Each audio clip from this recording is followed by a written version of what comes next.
let's talk with Alan in Michigan, because this is interesting.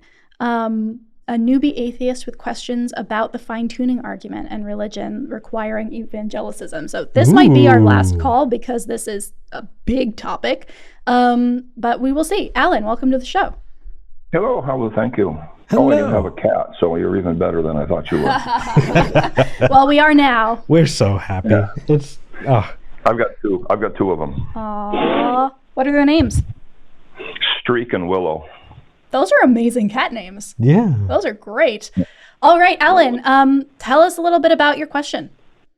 Okay, so arguing the fine-tuning, the argument I often hear a lot is about odds. Right. So, if the odds of everything working so that we can be here are so astronomical that if you just eliminate one number or one number's off, then we wouldn't be here, therefore God. Sure. Right. And I think they're looking at it from the wrong end. I mean, because all the processes did work, so we are here. Mm-hmm. I mean, and it just seems so elementary to me, but I'm not. I would be happy to dive in on this. I'm not getting through with that. I mean, I just don't know where else to go with that. Right. It's like, how do you translate that into counter apologetics in a way that makes people stop telling you that over and over again? I get it. Exactly. So I've got a whole thing. V, do you want to go first?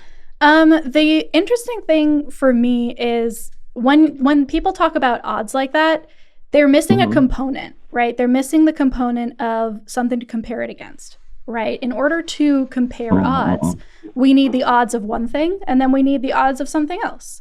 And we don't have access to anything else. There are no other universes that we can observe or measure to see, okay, well, this one was created by a god, this one wasn't. What are the differences? If we could do that, this conversation would become a lot more interesting very quickly. But the fine-tuning argument falls apart because the odds of us being here are 100% because we're here, which means that it happened. So really pinpointing, okay, where are you getting these odds from?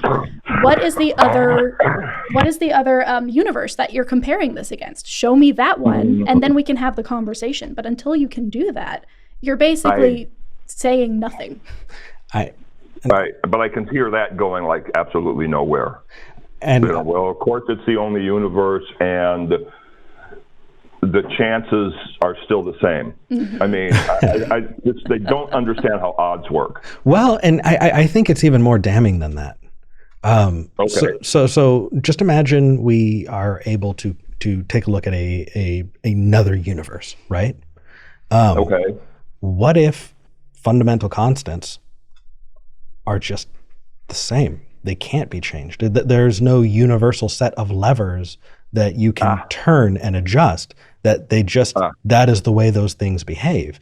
I mean, when mathematicians and different scientists talk about, oh, what if gravity was different? We have to understand that that's their version of navel gazing, because we can talk about interacting with negative numbers, but that doesn't mean that translates to negative items in real life. We're understanding that part of this is just talking about hypotheticals. What if gravity were different may not make actual sense. And what if gravity was just a little bit different? It was fine-tuned. That idea makes a huge assumption, and that assumption is that gravity could, the way things... It's not a constant. Yeah, exactly. That there is some, man behind the curtain with giant levers that is fine-tuning everything, and this universe has everything fine-tuned in, when the fact is, what if that's not something you could fine-tune? That is just how it is. You know what I mean? Which seems like the obvious answer. Yeah, it's a fundamental misunderstanding of how science goes. The fact that we can use these hypotheticals to talk about it doesn't mean that there's a likelihood that those hypotheticals are actually existing on Earth. We talk about irrational numbers. Show me irrational. You're right. I can calculate it for you, but that doesn't mean that there's an analog in the real world. Also, it's worth noting that gravity does shift and change. Most things do. Our distance to and from the sun does change. And the reason that they're saying, oh, if it changed 1 and then enter measurement here, sure, but if you change the measurement, then it doesn't actually mean that the universe doesn't exist. It means that the universe is functioning exactly how the universe functions. You know what? You're right. Gravity was probably a really bad example because things change in relation. You're absolutely right. Most things do, though. Okay, like, that's... What about rate of entropy? You know, if we were to talk about entropy, maybe that would be a little bit more... honestly, I have no idea. Talk about. The understanding that I've got. Actually, I've never heard an apologist bring that up. No, I have. Whenever they talk about the second law of thermodynamics, that usually comes in. Oh, I love it when they bring up the second law of thermodynamics. It means they don't know what they're talking about, and they've just admitted it. And it's like, speaking of not knowing what they're talking about, if anybody took me saying "what if that is how it is" me saying that's just how it is, you are very selectively listening. I see you in the comments.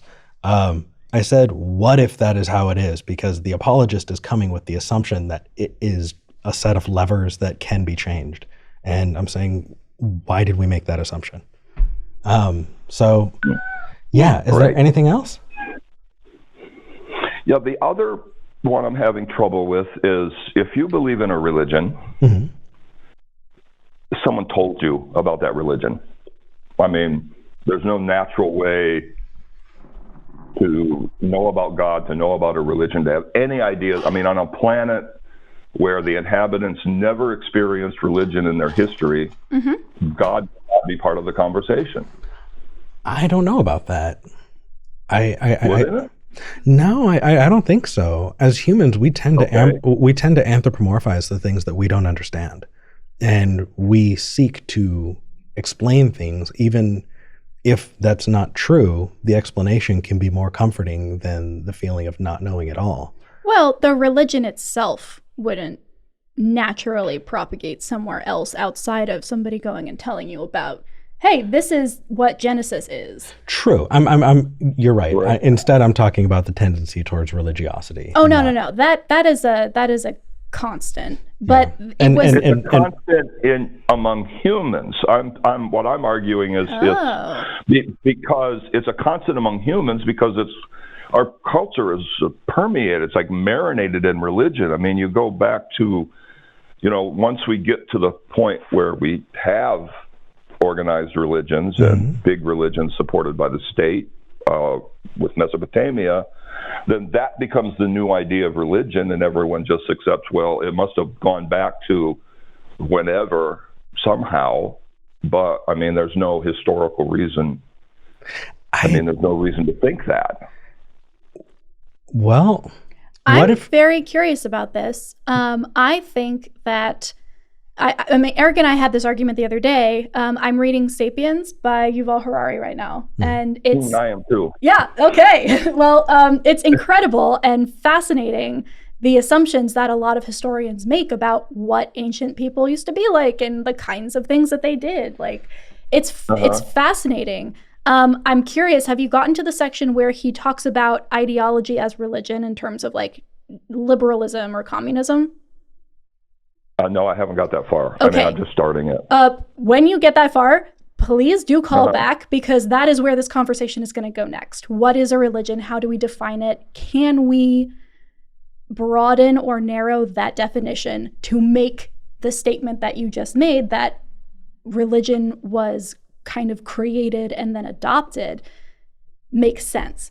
Because part of me thinks it's true and part of me thinks it isn't, because I read this book and my brain is basically going in two directions at once. So definitely give that a read and call back. What led me to this was I called in once before. I'm the ex-Baha'i. I called in like 2 or 3 weeks ago and got lost in what the other callers were saying. But in the Baha'i faith, there's the belief that civilizations, that there are prophets, and the prophets appear progressively through time to guide humanity. and that's the narrative that the Baha'is have. Okay. Well, so it's like, okay, well, we can see that it's like Islam appeared, and then Islam like burst out. So that does appear to be the case in that case.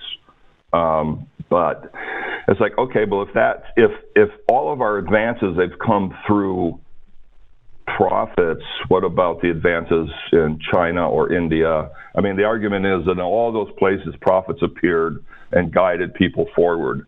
But I kept thinking back to, say, 100,000 years when we first started, where grave goods first appear for Homo sapiens. Mm-hmm. But what about before that? Yeah. The tricky thing with that argument is that it's at once, like, as you have presented it. I haven't heard that argument myself, but as it was presented, it sounds like the sharpshooter fallacy. It sounds like, oh yes, the prophets that we remember are responsible for the things that we remember them doing. That's cool, and I agree with that. But to say that always happens is to ignore all the times that maybe it didn't, maybe it didn't. You know, the ones we don't know about. Exactly. Yeah. Yeah, and honestly, I love that you're reading *Sapiens* because it is going to dive into all of this in such cool ways. So I'm very excited for you. Every few days. Well, the interesting thing about *Sapiens*, I picked it up when I was still a believer, and I got so angry. I got to tell you, every few days, V sits me on the couch and goes, "Okay," and then I'm basically giving Eric a crash course. Yeah, summarizes each chapter as so that we could talk about it. You got your own cliff notes, just like wandering around the house. So lucky. Alan, we're gonna have to let you go. Grab one more caller before we head out. But this was a great call. Thank you so much. You answered my questions very well, and I appreciate it. Thank you. Appreciate you. Take care. Bye.